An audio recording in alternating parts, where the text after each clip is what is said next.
Motherfucker, motherfucker, motherfucker, quick, fuck you, fuck you, fuck you, bitch, fuck you, fuck you, fuck that one. The one that I bought. That's what it is. Hey, I got the one that has a mic.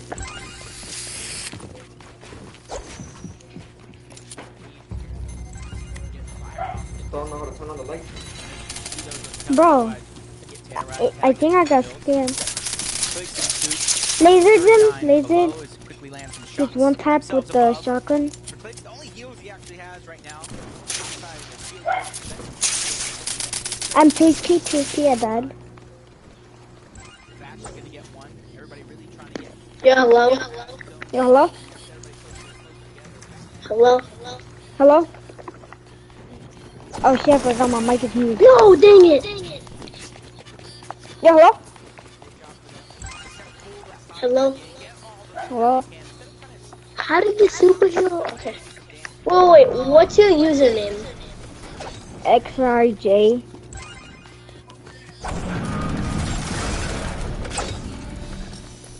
Wait, can you talk one more time?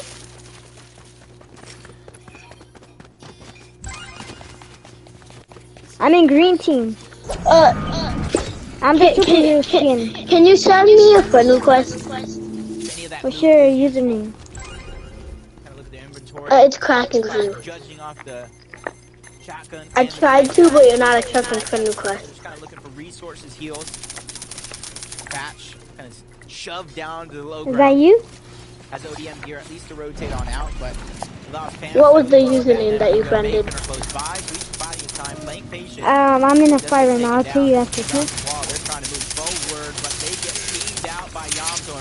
Oh, you were green superhero? Yeah. That is not what you want to be walking in. I'm green superhero. A piece of tape. No, this is me. Cannot pass through here. This is me. Our new team. Right here. Sent to the lobby. I'm on your team. Did you find a name called Cracking Zoo? No builds. No, it's just Angel Gordo. Normally being South Slappy, I think the opportunity for These people are good. Here, but spent so long in this position, they all got to be You good? You good? Two empty med myths kind of added on top. Nah, bro. One is so cracked. Like I cracked his heel. Okay, now you got the other one. Damage threshold. Couple of heals to work with, but a game #1 winners. Right here. Highest position on the map, poised to I'm gonna try to win this game game. if they play their cards right. Look, this is one of the easiest games they'll play. Here, I'll send you a friend request. Not had to move all I game. already did, no? They landed at South Slappy Shores. I died, bro. 20 minutes in at Slappy Shores. Go on green team. Their POI, their home turf, their home zone. I added Oh, you. there. Chance to do back-to-back. I'll join your party. They won the first game ever in this new North America Well, region. And y'all look at success rate. Clicks and Soup down below on Surge. So they desperately need to find something. They can sort of sit here and out-heal in the meantime. Three slices being shared and kind of shows that Did they're you down die? on their luck, down on their heels as well. I'm not even in the game. Surprising. They have 6 eliminations up into this Oh, yeah. with the NA region all over being active. Clicks and Soup even down when it comes to the storm. He's right there, look. Almost makes you wonder what is really going on. Everybody really trying to play the place. No, my team they is can, down. playing a little bit too safe. But Soup at the right moment, able to get a knock on the wall. Damn, you really gonna do that to your teammate? Has to separate between him and Soup before trying Your to teammate already died. Tries to reunite, gets box to box. His threats, last time we seen him, 4 different legendary slurp juices, but down to 1 and 2 minis. But luckily for him, he still has that mythic havoc pump and can take somebody out in 1 shot. Brett's is surviving. And in the meantime, he's going to have to survive here in that wood. That's practically all he has left. Acorn, in a very similar situation, but working with a lot left in the tank. Just 7 builds remaining, down here on low. Desperately hoping somebody will walk into his sights. He can hear that team close by. Can't necessarily make the play he wants to. And these guys just going to pulse rifle into boxes. They want to pulse rifle into somebody's face. They're claiming space down below, on low. Clicks, not up above. Here in the mid-ground layers, and there's players on their layer. And they might just have to deal with soon. Threats now begins to start to run low on materials and has to take a fight, has to get aggressive and try and make a play, try and make something. Anything at this point. Pops game time at the perfect time. Might be too early now. 12 zone hasn't begun to move yet as Yamzo and Rise trying to terrorize everybody. Depending on how much damage they have taken to Storm up until this point, they've given themselves two different win conditions. Take over the game, go for heal off. Batman, Booga, and Bacon have stabilized their position down on Surge moments ago, forced to use their men miss. But for them, for how long they spent in the zone very, very early on in this game, they have to go ahead and frag out. And if they want to frag out, they have to drop to low. And if they drop to low, they're going to be in the faces of the Yamzo and Rise. And we know how those guys are feeling. Forced back up. Bacon was waiting. And Bacon is hitting big shots. Polarized gets taken out. And the kinetic blade will move on up and back into the zone. But unfortunately, that will be his demise. Trashy and Pump will begin to fall now as well as Trashy, who's left Pump in a tree, takes down Cease. And he's still going those mats will keep him in the game. He can drop down out of that tree and a bit into safety.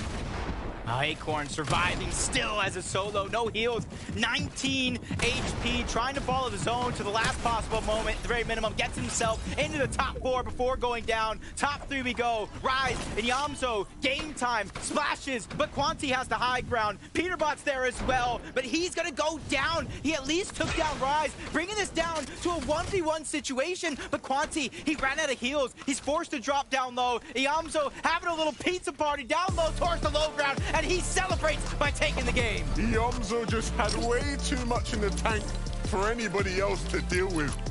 But if you're Peterbot and Quanti, second place ain't too bad, ain't too shabby. They are playing the games of their lives, but Yamzo and Rise picking up a win, and a big win for their morale, a big win for their confidence going into this major. Yeah, they're one of those teams to where once their backs are against the wall, they don't have the first 3 games go their way, they usually make a run in that latter half. But this time around, in game number 2, no slow starts for them. They are taking week number 1 by storm. Look, I talked about how they need to change their style. We know Yamzo likes to be aggressive, likes to be that guy who pops off, doesn't have the ping to do that anymore, right? But they're not struggling. They're here in the major, picking up wins. That's exactly what you like to see from that team. Yep, with 2 games down and a lot of consistency out of our top teams. Only Zeke, SBG, and Vivid can break it all down. My goodness, game 2 here from NA, going over to Yamzo and Rise. And this is why we have to take a moment. We have to talk about them, right? They are kind of a big deal when it comes to the NA server and or regions. And of course, they're showing us why.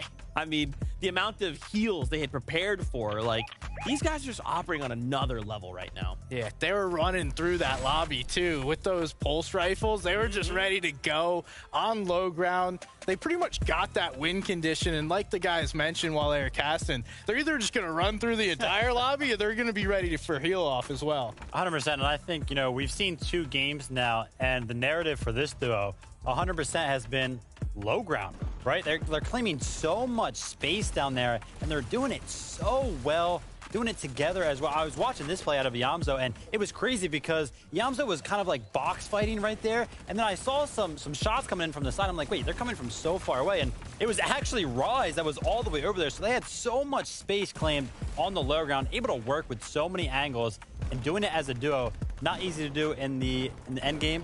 Very, very chaotic down there, but they managed to pull it off. What is it that these guys are doing that, how are they so many steps ahead, right? I mean, kind of like to your guys' point, they were ready for anything, and right now NA feels a little bit chaotic, to say the least. Yeah, I mean, I think what we're seeing out of some duos is that, you know, the meta right now, the conversation is like heal off, heal off, heal off. But what we've seen from duos on NA is those old strategies, right? Formulaic, low ground, mid ground, high ground, and it's working. Yeah, I'm surprised to see low ground work, if I'm going to be honest with you. Because of the kinetic blade, there's that delay after you use the movement. So a lot of players wind up falling all the way down, but it looks like Yamzo Rise, they're just loving that. They're like, give me it all. And then as players fall down, they're picking them up. But another team we have to talk about is Bacon and Batman Booga, because they're sizzling. You see what he did there, right? Sizzling. I saw it. I saw it. whole season with this guy. Love you, SVG. No, but I mean, yeah, that NA West representation coming through, popping off for sure. We broke it down last game. The Storm Surge strategy being there. The end game mechanics are there. Loving everything that I'm seeing. And it's been both of them. One game it was Batman Booga having a little more aggressive play. The other game it was Bacon. It just seems like these two are very comfortable in these games and clearly saying, I don't care what lobby we're in. This is ours. Like We're seeing so much more like mechanical plays happen on NA. Yeah, it does feel that way, right? Like another duo, Acorn and Cold, right? Putting in work now, jumping up to 2 placement points, placements rather, jumping up into 3rd. These guys are also popping off.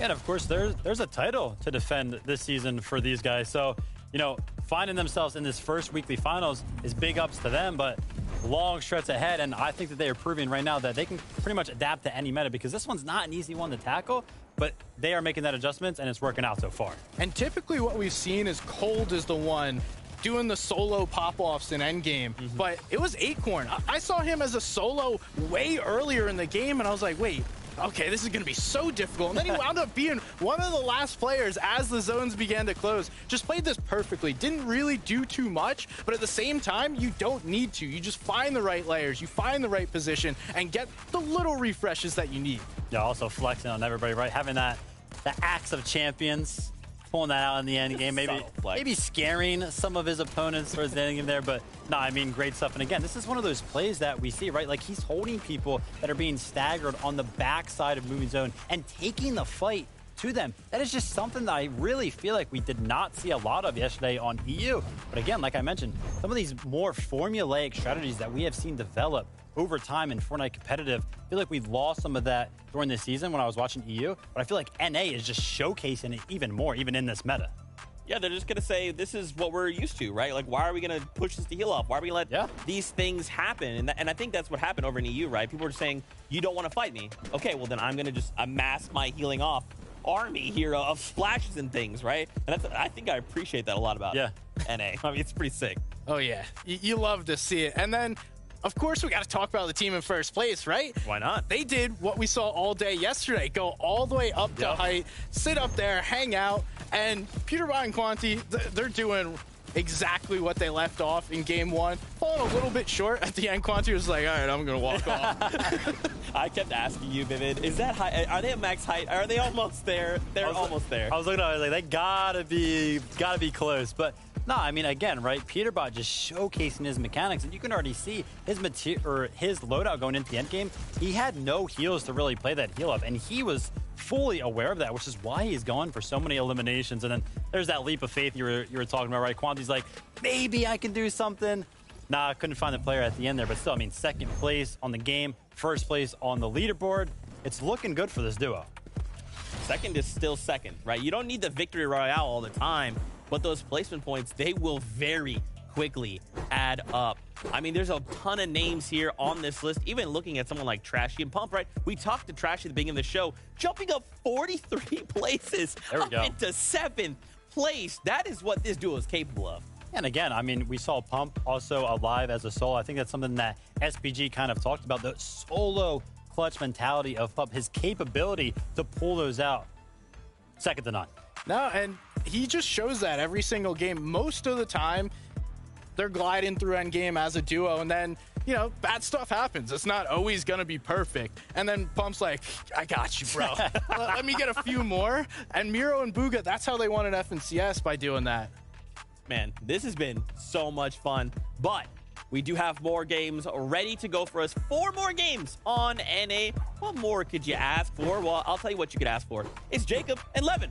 Oh, let's go over them.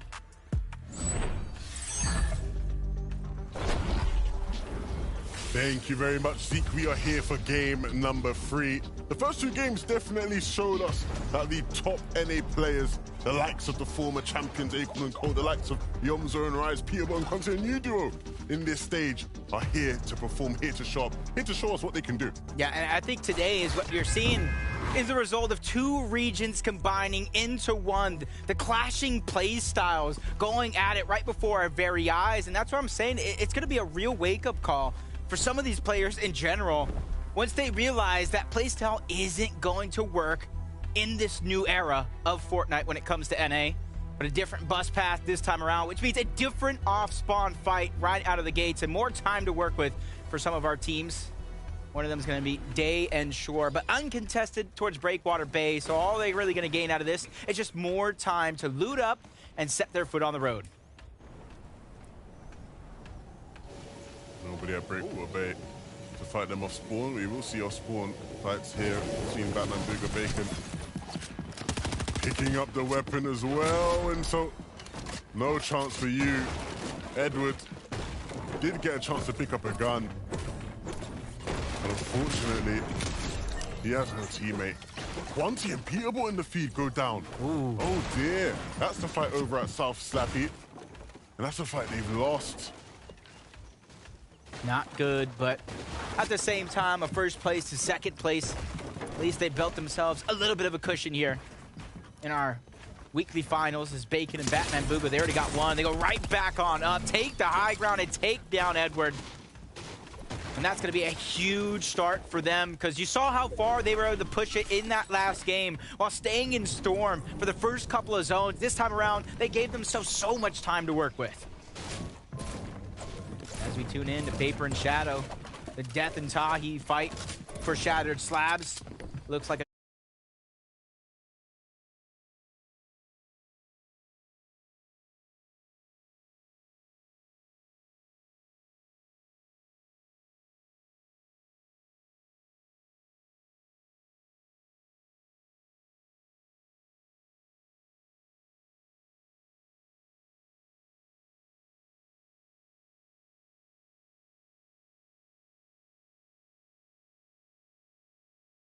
the relentless pressure coming through, which means Shadow is going to go down.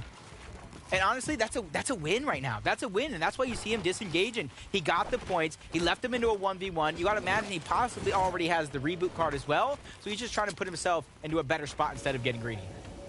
And this is a replay of our first place team being taken out here at their POI. Peterbolt and Quanti, unfortunate. Didn't quite land on that floor spawn, and there was an SMG waiting there to take them out. Tahi here is going to go down at the hands of Paper. Just unfortunate, because they don't even really get to mess around with the Shattered Slabs vault as another team. That's Liam, that's Jitter, begin to kind of push in and push Paper out.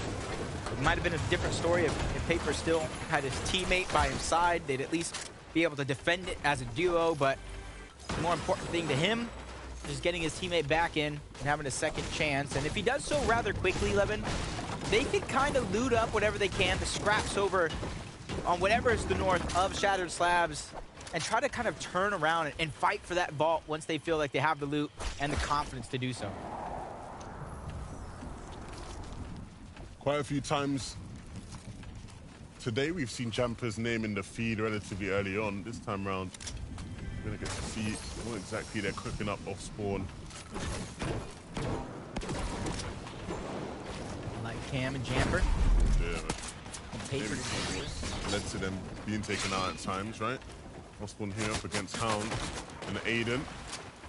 Both players ramping up, pushing over towards each other, but nobody engaging in the fight.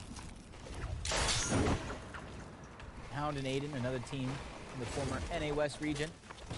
Really proud to see how they're going to perform in this game. As Paper looks like he got Shadow back up, but then Shadow goes right back on down as they try to return back on over to Shattered Slabs. But at the same time, Jitter probably chase them down as soon as they hear the reboot pop off. Paper just gets so much damage trying to run. Jitter spots him out on the other side, quickly takes him down.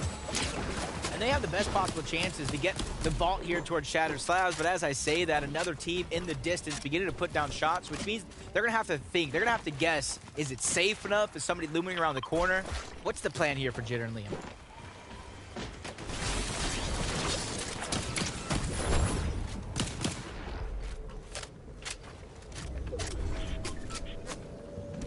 Interesting. Ninjutsu crossing, a lot of kinetic blades naturally spawn on this side of the map, particularly in that big building across towards Kenjutsu building. We've seen a couple of our players over on EU land here fight it out. Sometimes they split it, but at the end of the day, they were able to grab some mobility for their game. It's Polarized and NPen. They have a little bit of elevation difference against Swirl and Aoxy. But you can see they're just biding their time. NPen just spotting out the information. Polarized just trying to grab another angle, continuing to loot up before NPen just disengages altogether. Yeah, and ultimately, this is one of those fights that will just be a bit slower in the pace. Clicks and Soup paddling towards that racetrack, not contested, unfortunately for them. Clicks likes to base up here. We've seen many different teams on many different regions play this spot and look to try and trade Surge with the teams over towards that mega city area. Centered staying by the racetrack and just farming up all them resources that Clicks put into that base. Open, just taking a ton of damage. Defiable doing a good job of trying to cover up Kinzo as they get that slurp truck, allowing them to slave the heals for as long as possible. And you can see the leaderboard. No Quanti, no Peterbot, no Parks, Mars, no Yagvir, no Gold in terms of elimination. So a lot of our heavy hitters in this lobby are already down and out. The only one you really have to worry about is, of course, Acorn and Cold. Even though they don't have a ton of eliminations to this point, you know their pop-off potential. But Batman, Booga, and Bacon as well. With first place, 18 eliminations so far on that leaderboard. Yeah, these guys have been aggressive. Yeah. They've been the ones taking fights where necessary. And they've been winning them. They've been winning them. Kind of almost doubling up their points game after game throughout the first two. On board, the play of D-Roller just causes so much havoc before he finally gets in and hits him with the one tap.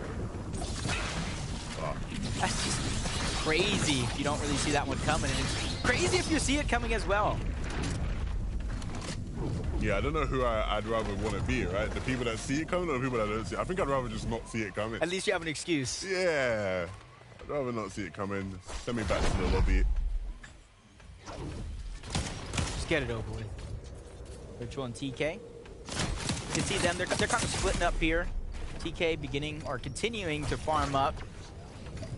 Find loot, find upgrades, because even if they're stacked for now, it's always worth to look around for an upgrade as it continues to put pressure onto Trashy.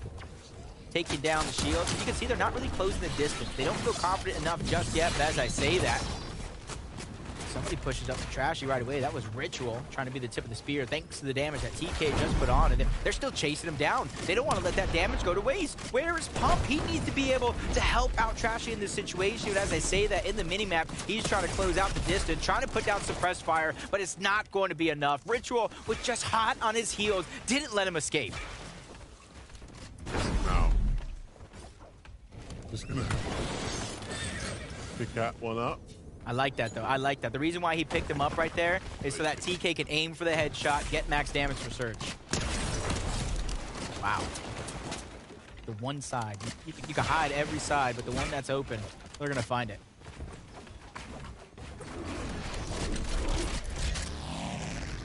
Square, a lot of teams just boxing up, trying to build towers in the skies. You see all around. Two in the distance, just right in front of D-Roller. Just at the edge of zone as well. They're kind of hoping it pulls their way, but if the trend does continue, we'll begin to continue to move towards the east side of the map, kind of where Rise and Yamzo have a little bit of advantage, where a lot of teams are going to have to rotate in their direction if that comes to fruition. Ouch. They will have some spare shields though, and so too big of a loss there for Rise.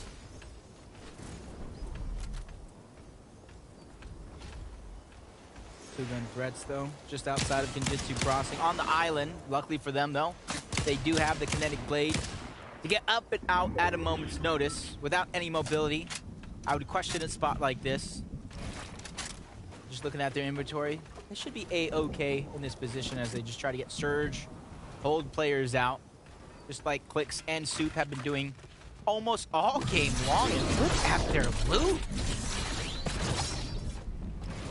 Got to be some of the prettiest loot that we've seen in the lobby for now, and kind of separated against everybody else. Are they continuing to scavenge? What is going on with Clicks and Soup? This is just Absolutely insane how they're preparing the entirety of the game. Assault and Trollings end up in another fight here against Defiable and Kinzo. The Kinzo lacking some HP. Trying to use what he can for the legendary Slurp Juice to try to get himself up to shape to what he think is a fight that's coming around the corner. Both teams there creating space and looking for the right angles, holding them. Some right-hand peaks. Good firewood, opening up that window. Not a conventional edit in that situation, but effective one nonetheless. And that was definitely unconventional. But he is hitting the shots. I'm going to see this in my next arena game, and I'm going to be surprised by it.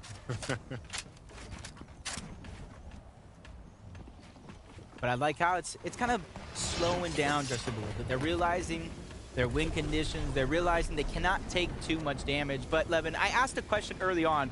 What is Clix and Soup doing over towards the racetrack? Out comes Taco out of nowhere to give me the answer. Of course, Jacob, and teamwork makes the dream work is really just the ultimate solution here. Soup actually taking the time to prioritize getting all the resources necessary, farming out materials, builds, but dropping off all of those heals as well for Click so that he can focus entirely on just taking shots into Mega City, keeping their surge tags up and heavy. That way, if they do need to rotate sometime soon, they've got it all locked down. Okay, just writing those notes down. Playing their roles perfectly. They kind of build that monument in the sky, and I was wondering where they're going to kind of refresh that metal. Well, it was Soup who went back down, not only to refarm a lot of those resources, but continue to scavenge the loot that's going to allow them to take tags. Will it pay off for them in terms of Storm Surge? We're going to have to continue watching this game to find out. But for NPen and Polarize, their worry isn't Storm Surge, it's Swirl and Aoxy trying to get into their box with the ODM gear. He gets denied his first try, and that's why you see him try to back on up. Took a little bit too much damage.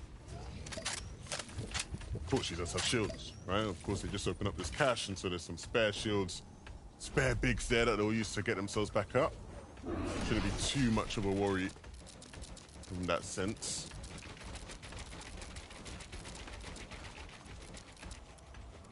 Hammer, Booger, and Bacon. Based up here towards the west of Mega City, on one of the best hills you can be on, to be fair. All of the hills in this area are quite good in terms of the lines of sight they give you and all the sort of players coming in and around from the Steamy Springs area, which you can see they're taking shots over towards. Ritual and TK here on the dead side of zone. About 500 above, and so they can spend the time to farm up. These guys are looking set up really nice heading into endgame. Looking nice indeed. They got their damage, they got their elims, they got their loot. They just need to continue to play in how they practice up until this point. As D-Roller and Jackson just trying to take control of the pieces that are close by. They know another team is just on that other side, not too far away, so they don't want to get surprised by any means. They're 686 above the damage threshold. No real reason to peek in this situation as WTJ and Matt find Ledesma slipping, taking him out all together, getting all the loot that they can, and honestly, that's going to be a huge upgrade in their loadout. Wow. Yeah. Staying the angles right. Getting the shots to connect with them as well. Cam and Jamper. They're trying to get in there now. They're trying to insert themselves into the equation, and they wait. They can connect. Nice little window from Jamper. That'll be one. Onto Matt. No actual heals coming out of that one. Just kind of Matt's, not too many resources they're going to be able to get. Just Cooper and Emerald Road King just trying to take whatever's left in terms of scraps out of Slappy Shores. Max out their materials. Sealing 500 metal, 500 brick for Cooper. 6 splashes, 2 legendary slurp juices as well. They have a clear-cut win condition. But at the same time, the 2 games have not let it go through. Yeah, and they have a clear path to get to zone. They can white line in. There's not going to be anybody around them to sort of really look and cause them issues as they rotate. And they can probably actually get relatively deep in terms of their position in the zone as well. Everybody right now, with the zone being so central, just sort of on those different outskirts. Not many players playing center zone. Dragon in a leash. Look at these shots from Dragon. Oh my goodness. Vamos, Dragon. Let's go. At least Dragon getting warmed up. Better late than never. 48 points. At least grabbing something for their efforts throughout the first 2 games. In a pop-off moment. Maybe a top 10 could be in contention. You can see how they got that elimination. Quick thinking, and you're really seeing they're able to grab these pieces, get them under control, and quickly move in and out. Due to the combined region, they're really taking advantage of every opportunity they were given this season. Boxed up like a fish. Trashy and pumped. After making an ascent towards the top 10 of the standings, they're going to continue to try and add to that point tally. Of course, first place team is down, and so the opportunity to catch up is certainly there. They do need to do a search, though. Can't afford to be down below for too long. M-Pen and Polarized gonna rotate through Mega City, actually. Try to pop out off the right side. See them just cutting across diagonally through this POI. And rightfully so, there were a bunch of teams just to the left there, and so they're trying to get out that way. It would have been very, very tough to do that, so tanking a bit of storm damage just to get into the safer spot of the zone.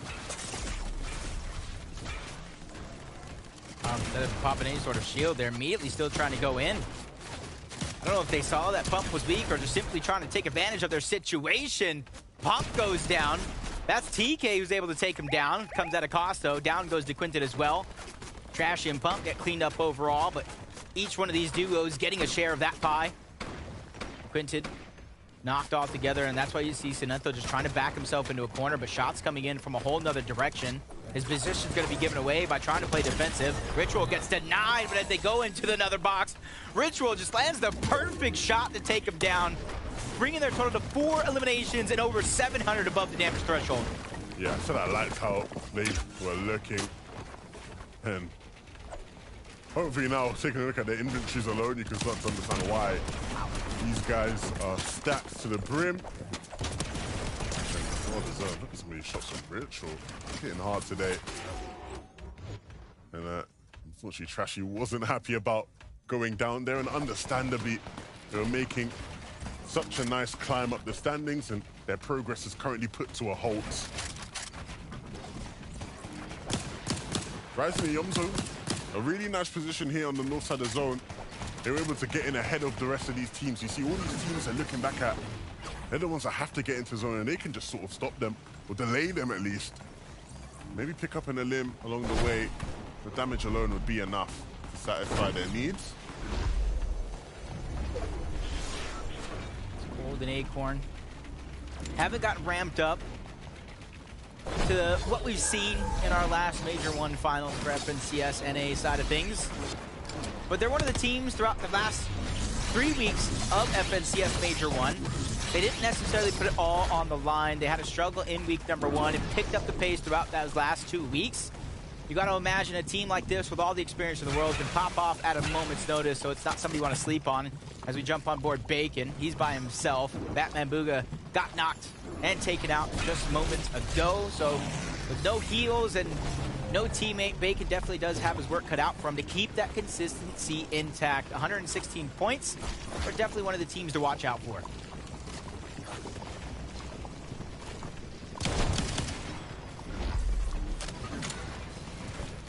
Points for Van Jock and Zuki's, which is actually pretty surprising with the amount of damage they're putting game after game onto some of these teams. Really causing a ruckus, just really not getting the credit for it as Zuki is late to rotate. Looks like Bacon was trying to land a cheeky shot as he rotated by himself, so he's gonna have to watch out as Polaroids ends the run for Jock. We saw him and Guam moments ago looking healthy, but they get aggressed on by both N-Pen and Polaroids. And that's what you really have to watch out for. Everything can be looking fine. One moment, you make the wrong move. Next thing you know, you're back to the lobby. Yeah, now they can just sit there and hold window. All he has is build with wood to build, sorry. Tragics and Cease making their way down from the Bastion here over towards this Mega City area and crossing the river unscathed and unfazed. Gonna use that metal now to ensure their safety as they get on in. Sort of stuck down chest. A very uncomfortable layup. Need to be very careful as there are players and they're finally starting to move on up. So they have to continue to move in. They're not even safe where they were. Barely on the side of this hill in safety. And players slow down, so they're capitalizing. They're getting sprayed. Great job by Cease, though, quickly firing down from above to at least alleviate some of that pressure. And I like the way he's saving those chug splashes, saving that legendary slurp juice. That's a clear win condition if it comes down to it. Or at least it's going to allow you to stagger yourself backside of zone once we get into the next couple. As Soup and Clicks still alive. I would say looking healthy, but Clicks is basically taking that sacrifice, not regenerating the shield, so that way they have more heal-off potential towards the end of this game. 241 above the damage threshold. They don't need to peak. They just need to stay alive, but they just become the focus of the lobby. Super Clicks trying to play defensive, but the shots are going ahead and burning through those builds, doing so much damage, forcing the first of 2 legendary slurp juices out of Soup. Yeah, that's not ideal, but it's much better than just being taken out completely. You see some of their top competitors in this lobby topping up ahead of them. Naquan and Colds. These guys all with the same objective, just to try to get to safety, get some room to breathe. Tragics and Sisu struggle to make their way into zone. Will barely get out of the sights of Rokane and Bert, who are eagerly looking for maybe a chance to get a refresh. Some mats if they can. Be a big find. They're able to get the Elim onto Cam, and they do, and with no knock, you already know Jamper's out. Back to the lobby already. More loot for them. Look at their mats. They don't have much distance to cover before they're in the next zone. They're just waiting the 19 seconds out for it to begin to move. Just a couple kinetic blade charges, and they'll find themselves in such a great position. The only worry for me with those charges as they rotate is the elevation. They got to get the spot that is not on the lowest of grounds. Comes to fast spray and trying to make things uncomfortable for Commandment down below. But now gonna have to focus on zone. You can see Kamsu scouting. There is a team right above them, and so that's Clicks. Can't go out that way. They're gonna have to top out a bit just to create that bit of space, that bit of distance. Fretz is gonna get the revive onto Booga here. Ooh, was worried about this team coming through. And so unfortunately has to put an end to it, and they'll just put an end to him. It's Mpen who walks into that box.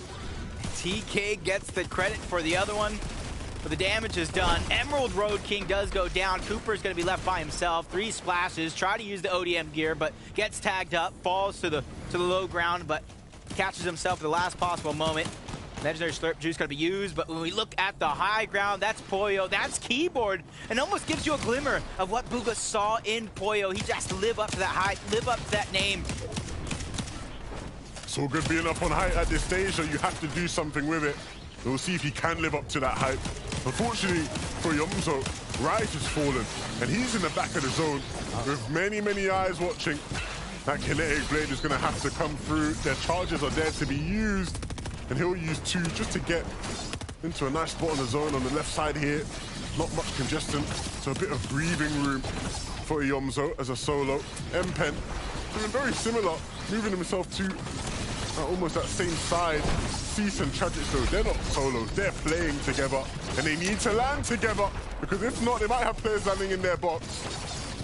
They're just playing bumper blades right there in the sky, and Ritual is the one that's going to go down for it all. 4 eliminations so far. TK doing what he can to try to play hero, but realizing when enough is enough, he has to abandon Ritual, but he's not going too far off, just in case he's able to get it. But another team coming in from a whole nother angle, leaving TK with no choice but to disengage and play the rest of this one out by himself. And look what he's found. He's found a bunch of chug splashes. Wow. He's going to sit there and heal off with. And even if it's not going to win him the game, it will win him some extra placement points, and that's all that matters. Clicks and Soup, though. Another game here where they're just on mid-ground, and they are vibing, looking for an opportunity for a refresh. And looking to try and maybe find some room ahead of the zone. Yeah, don't want to be in the middle back. Moving now towards the front. Is anybody going to look up?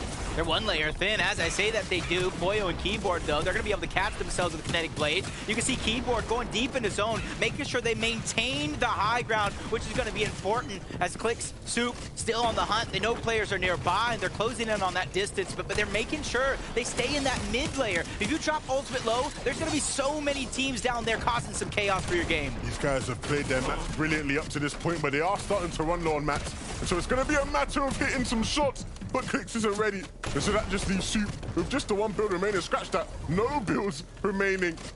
He has to connect, and connect he will, but it's not enough for an elim. Now just patiently waiting, but the time is ticking. You can't keep sitting in zone. You have to run in, you have to connect. How's he not gone down? Yeah, what a shot! But before going down, Mpendo down beneath is alive and is using the chug splashes to stay in the zone here. Yeah, he's doing all he can to try to get as many points. Tragic's doing the same thing, but him and Cease are still alive as a solo. 3 splashes left as well. Cease goes down. Shots coming in from Polo, but it's not enough. He gets taken down by somebody else still left in this game. This is a 3-player zone heal off here towards the end of this game. Npen popping a legendary slurp juice. Pizza's being eaten. Slap juice is being drinking. 1v1 situation. Who has the heals as Npen uses his last? Thankfully, he has the slurp juice still ticking, but he goes down altogether. Acorn, FNCS Major 1 champion, takes the game. Game after game, we're seeing the biggest and the best names in North America showing up and showing out. Acorn and Cold pick up that game. The pizza was just too much to handle for the rest of the lobby.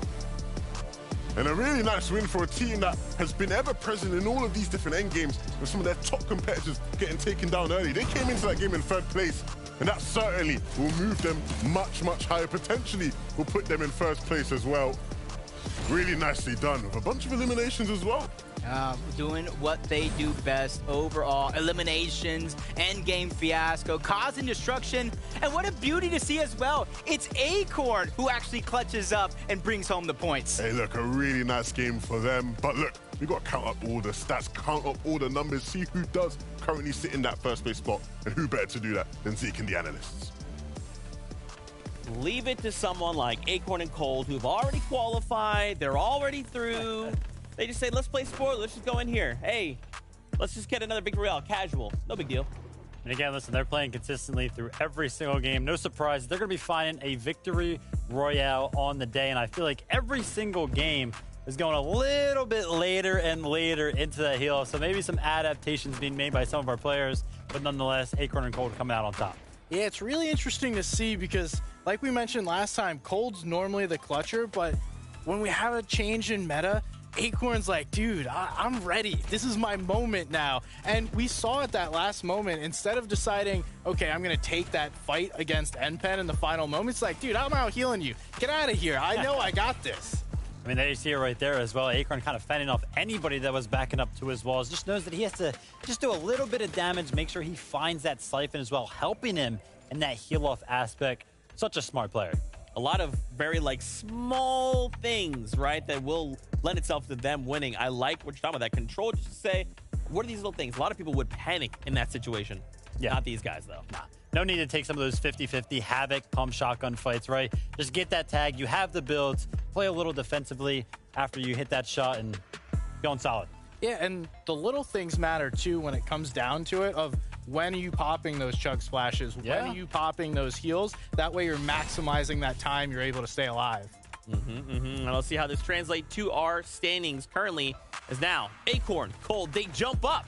They say, you know what? This 3rd place, not good enough. Let's just go ahead and take over the 1st place spot. They push down Peterbot and Quanti, and even Iamzo and Rise, right? These top 3 are shifting, and I believe it was Iamzo and Rise that went down early that last game.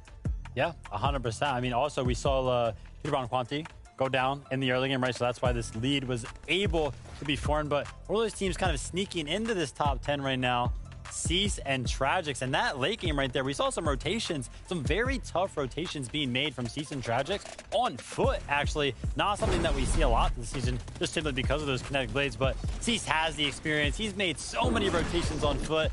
and got his duo into the end game. And out of everyone in this previous round, they were one of the few teams that won 2 matches in the previous round. Okay. Not many teams did, so they clearly are understanding how to play these new zones, adapting quickly. And I mean, C's been doing this a long time. Pairing up with Tragics seems to be working perfectly. It's crazy, right? Sticking with the best throughout season after season after season, man. Shout out to Cease. Yeah, I mean, he has talked about it in like several of the interviews we've done with him that though he's been around for a long time, he wants to prove that he's still very much one of the best. And there you go. That's good proof in itself. We can turn our attention back to the standings. I mean, jumping on 5th place and Pen and Polarized. Once again, we're seeing these big shifts right in their leaderboards and in these standings. I mean, it just takes one good game and suddenly you can be back in the race. Yeah, it's funny because we were just talking. And Pen and Polarized are like in zone every single time. And we were just sitting there like, why do they keep sitting in Storm? But apparently it doesn't matter, Vivid. Yeah, I mean, we've seen a lot of actually some of these NA teams hang out in the zone a very long time. Storm sickness being a thing. I'm surprised it's working for some of these duos. They're making it work, though. Yeah. All right. Well, guess what? We have a very special little interview lined up for y'all. Let's come on up this way. It is none other than Zemi. Hello, my friend. How are you doing? Hello. I'm doing great. How are you guys doing? Oh, man, dude, we're vibing. FNCS is absolutely wild. How are you enjoying all the action in the now combined NA? I love it. It's great to see all the top talents from all the regions coming together, and I just think overall it makes the competition a lot better. So I got a question. I know you're great at winning zero build tournaments, but are we going to be seeing you compete in an FNCS sometime soon? Maybe. I mean, maybe I may have played week 1, you know, a couple days ago, and you may see me coming in the next 2 weeks, but that's all I'm going to say. Okay, so a little bit of experience there. You found out maybe like how difficult some of these lobbies are. How do you think it overall compares to zero build when it comes down to the competitive aspect of each of them? Very different. I mean, there's some things that go hand in hand, for example, positioning and stuff, which is where I can kind of excel at, and even builds, but very different, you know, especially endgame. How do you find yourself in those endgame moments? Like, what do you do to focus? Because I feel like for me, sometimes in those final moments, I'm just all over the place. I'm going to be honest with you. I'm in the same boat as you. I'm all over the place. A couple days ago when I played, first game I was lost. I didn't know what's happening. Oh, that's all right, man. The zero build goat, right? Sometimes some of these other game modes, they're just so hard. I'm getting old myself. These building stuff, it's really, really hard for me too. I feel you, man. Same here. Well, hey, thank you so much for your time. Where can the fans find you? You guys can find me every day on Twitch at Zemi or on Twitter at Zemi. Hey, well, we hope to see you soon in the FNCS. Maybe. Fingers crossed. But thank you so much for your time, and we'll catch you later. Later, guys. There you go. Just having those little opportunities, right? Talk with members of the community, see their thoughts, get their insight. It turns out I'm not the only one that's all over the place in those final few moments of the game. But you know a lot about that with experience from my end. Yes, Zeke is definitely not good throughout the early game, mid-game, or the end game. So if we ever play, usually he's getting carried. But, you know, if you like those zero build competitions, definitely check out Zemi. Absolutely fantastic at popping off in them. Live. Just put Zeke on blast right there. Had to do it. Oof. We're going to have words after this. Guess what? Game is ready to go, and so is Vivid. So we're going to go and have a talk. You guys enjoy this game. This is the FNCS. Game number 4 of the FNCS is upon us. And if the remainder of the games today are going to be anything like what we have seen, and I can assure you we have a lot of heal-off coming off, because game by game, Jacob, it seems like we're seeing the heal-off plays come into fruition. Yeah, a lot of these players are realizing what the meta actually is right now with combined regions coming into one. It's bound to happen, the mixed play style, but now they're finally letting the dust settle in the second half of the day. Yeah, I think as we head into the back end of the competition, some of the teams at the top will have to feel that pressure. I think we've seen it so many times for all different competitions, all different FNCSs. Now, even if you do start well, it doesn't guarantee you finish well. You have to continue that consistency, and if there's ever been a meta that's hard to be consistent in, you would probably say it's this one. In any case, that is what differentiates the best of the best. And this is a team who unfortunately did not grace us with much of their presence in Game 3, Peterbot and Quanti. When the zone was west to east. They had their fair share of struggles this time round, though. A different bus path and a different chance of life, and one that, unfortunately, isn't going to be too good for them either. Quanti going for a little cheeky play. That's he's gonna look back at the VODs and kind of regret it. Maybe the timing just wasn't there. Another shot gonna be missed by Peterbot, something you don't necessarily see every day. He's gonna try to take the grind rails on out, and he gets pretty far before he gets taken out by both Lawrence and Seek. Back-to-back games off spawn where Peterbot and Quanti get taken down by Lawrence and Seek. That is rough. Very, very rough. To start the day so hot, first place and second place, and then to lose 2 games off spawn. That is something to certainly ponder on. 6 points. Difference between them and the Yamzo and Rise. Pump and Trashy trying to have a much better time this go around, and they do. Another off-spawn exchange is going to be won by the duo, but that's not different than what we've been seeing so far. For them, it's the mid game. It's going into the end game where they found their struggles in the last couple of games. As we check how they even got into the position to win off spawn, they were battling from low to high ground, but Blue just ends up into the box by himself and kind of leaves a quick 1v2 for Trashy and Pump just to really take advantage of.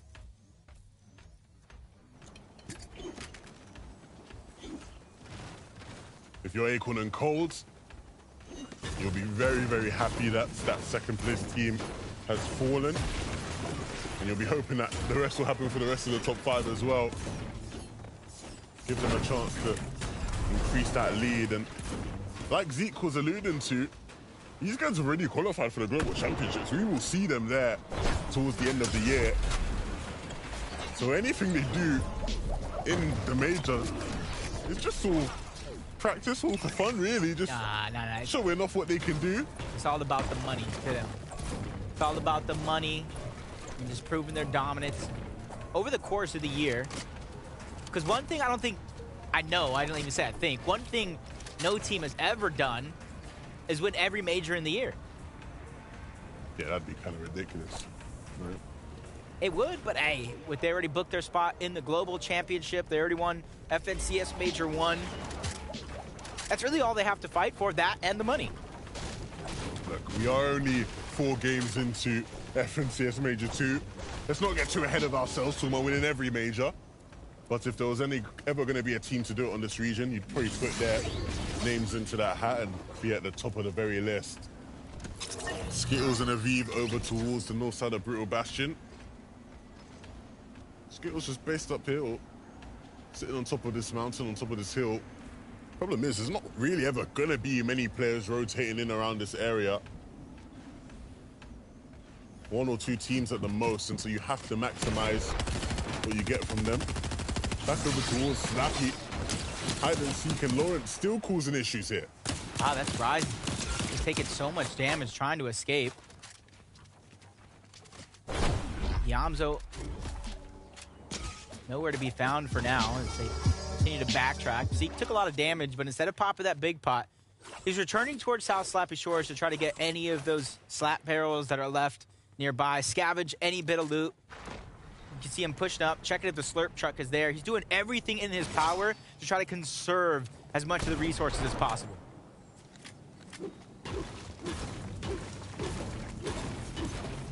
Just waiting for him to build that tower in the sky. It's like clockwork with them, especially depending on where the zone goes. And there it goes as the building does begin. Pamsu and Fatch over towards Frenzy Fields. You see them kind of loot up. They got their capture point. Checking out the augments as well. 117 effective shield and HP. He too, he's just trying to scavenge. He's just trying to be resourceful with the heals that he has and save as much of the important ones to the end of the game. As you can see, there's not much for them to scavenge. They'll continue to kind of move right through. But while Pamso is doing all the searching, you can see Fatch kind of boxed up near that barn and just trying to put down shots. Somebody has to be going for Surge early on in this game. Otherwise, you're going to be fighting for it almost all game long, trying to play catch up to a lot of these teams as Booga and Threats, they captured their point as well. Everybody taking advantage of a lot of the nuances of this meta.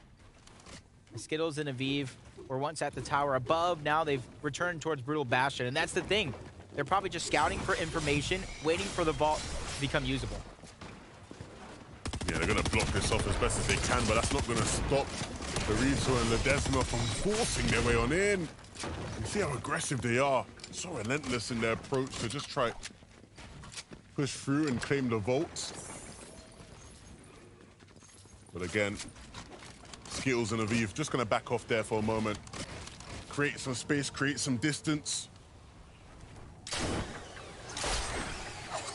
Well, what's happening with your boys here, Jacob? Batman Booga, unfortunately, doesn't have Bacon with him. But again, in the storm fighting, which is something we've seen quite a bit of today. Yeah, and he's kind of running away from the reboot, so Shadow's going to be able to get that one off. Does he have the reboot card of Bacon is going to be the big question, but he has another med kit. So he could, in theory, stay in the zone that much longer and just trying to put down shots. Two of them are going to land instantly, 3 for 3. And that's actually Paper in the distance, along with Shadow. They've traveled all the way from a Shattered Slab, pushed down yet again. Gotta imagine it was Death and Tahi gonna be the victor on that side of the map, and Paper just gets taken out as quick as they get rebooted. He falls again. Yeah, that's easy work for Batman Booga. It's like he's playing a name trainer. Oh, now over to actual Booga. What? I was about to say, which one's the real one? I think we all know who the real one is. No questions about that. But Batman Booga is Batman Booga, and Booga is Booga, you know. They share the Booga in name, but they're their own people, you know. Exactly. It started off as a little meme for himself, but as he made a name for himself, he realized it's too late. I can't change it anymore. I'm Batman Booga now, and it's here to stay. It's like Booga and Threats. Throughout the last couple of years, really making a name for themselves, household names on the region of North America overall, Polarized and Pen. You see they've got a ton of loot up for grabs, as trying to spot out that player that's trying to escape, live to fight another day. But for them, you can see them instantly trying to cover the distance, go outside of the zone, and not take too much damage, because they get stopped short and gate kept. Polarized here, in the midst of a fight, and one that will do well to win. I actually saw in the feed Poyo picking up Threats, which is hilarious, right? Because Poyo is the player Booga was playing with beforehand, and he stopped playing with him to play with Threats. So Poyo just getting some revenge out there. You're not better than me. Anything you can do, I can do better. And that's just familiarity, because when they first signed a team together, everybody was talking about how skilled Poyo actually is.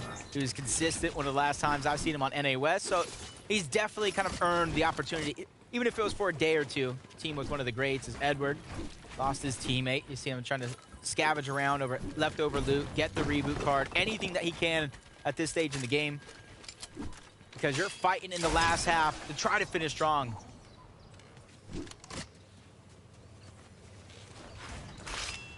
Go for the reboot this deep in the zone, though. We already see what happened with Paper when he got rebooted. Batman Booga took him down, and you can see him really second guessing. He's spotting that team at the distance. He said, nope, nope, not here. Try somewhere else.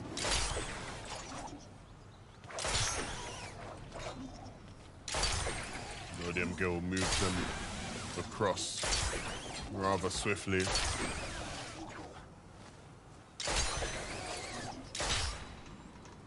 Taking his time, though.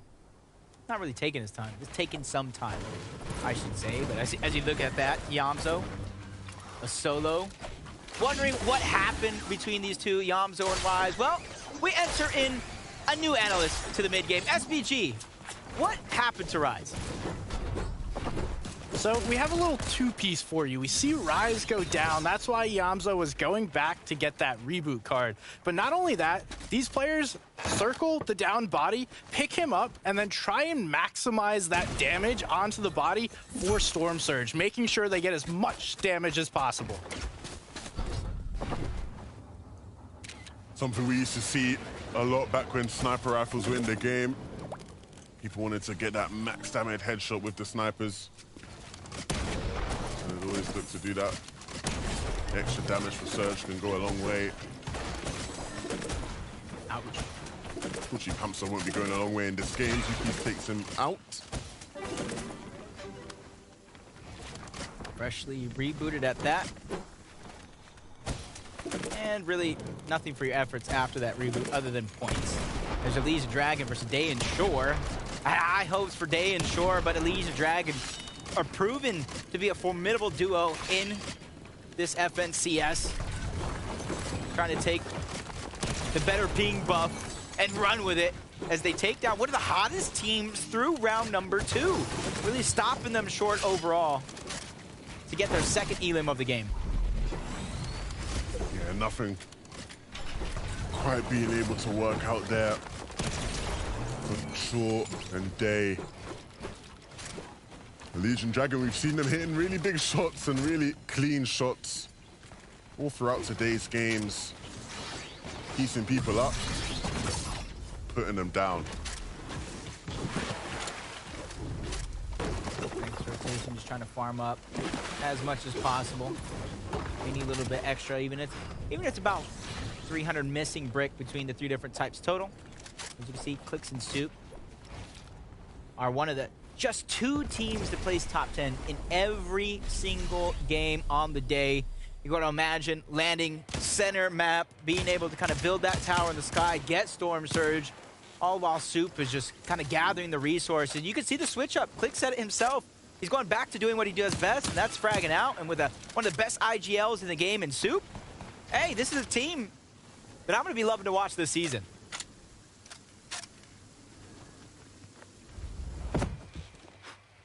Interesting decision, though. Yamzo not attempting the reboot onto Rise. Maybe he's waiting for it late in the game as a lot of teams just kind of move past him.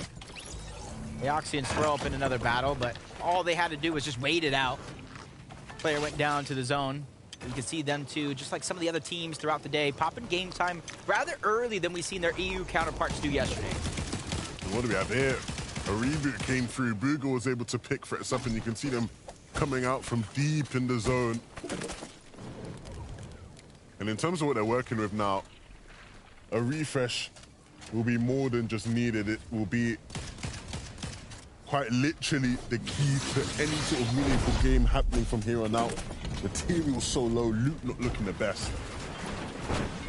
And I'll be surprised if their surge situation is much better for that as well. Hopefully it is, because if not, then it really is looking like a dire situation for them.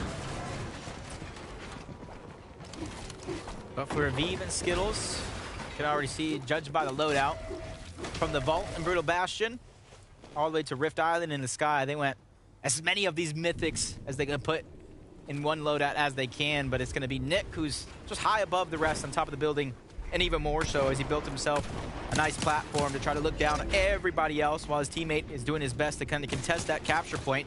Nick is just continuously being proactive, looking for Surge, but at the same time, him and Demonic separated like this against Aviv and Skittles. All they need to do is realize he's a solo, try to break into the box, and try to take him down one at a time.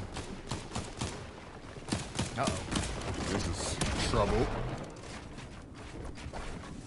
Nick not quite wanting to let them claim this for free. I like that. He dropped down low, allowing for his teammates to kind of get out altogether. That was Demonix, but you see him kind of in the distance. He's actually just going to disengage altogether. It's just not worth their time. They took too much damage. They gave up their position. Instead of fighting from the back foot, they're just trying to position themselves for a better spot later in this same game. And for our last game's winners, game number 3, the last one before the half, Acorn and Cole yet again. Just outside of zone, but not really have much worry about. Ooh. Okay, this is what I was waiting to see. Rise being rebooted now. Over here towards the racetrack. The very area where he sort of went down in the first place, and so he'll be able to go back to his old loot actually and pick up his old loadout if that's what he wants to do. Sitting in a bush. Yamza probably has all those heals ready for them as well, knowing he had to go deep in his zone just to make this chance a possibility. So many teams on this side of the map. But unsurprisingly enough, almost 600 above the damage threshold. So much experience on one team as Matt, WTJR, begin to kind of rotate into the zone. They get just outside, no longer taking damage, but Matt realizes before he gets on towards that edge, he has to pop a slurp. He has to go ahead and get himself as close to 200 HP and shield as possible before he continues his journey to the center of the circle. Just barely edging their way on in. I think they might need to move a bit further forward just to actually be into zone, create a bit more space. 2 more boxes should suffice.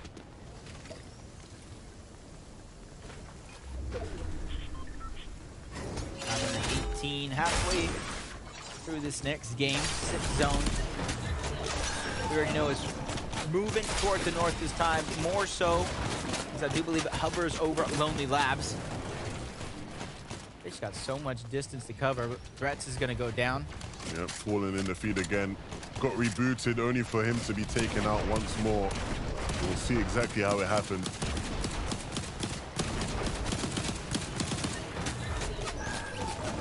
Three different sides. Pressure literally from 3 different sides. And the only side that wasn't getting tagged up was in the zone. Literally ran out of options on what to do. Run out of options, run out of time. It's time for the rest of the lobby to move towards this Lonely Labs island almost, right? It's sectioned off by a bit of water that most of the lobby will have to cross over. Not sure if I've seen an endgame over towards Lonely Labs.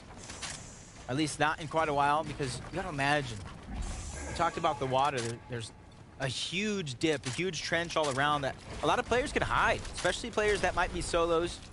Try to scavenge for as many of the placement points as possible, because as it stands, 0 placement points have been awarded up until this point into the top 31. It's not until we get into our top 25 duos as placement points begin to kind of set in, one after the next.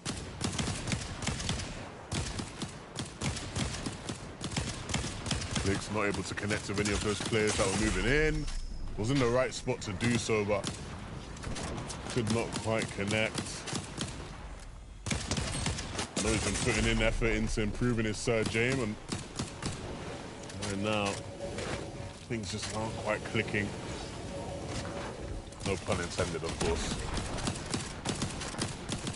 He realizes the situation he's in, though, and you can see him, he's just looking all around, not afraid to peek, to try to take some shots. Down on Surge, has less than a minute. Try to pick up any damage that he can. Storm Surge is now active, and that's why you see him and Soup beginning to come online, and it literally takes seconds with their backs up against the wall. Trying to take down a team, 128 above the damage threshold for now, but they're not stopping, they're not slowing down, but Soup just gets a little too ahead of himself. He was able to get a knock and quickly return to Clix's box. Soup's been fragging out today, getting the big...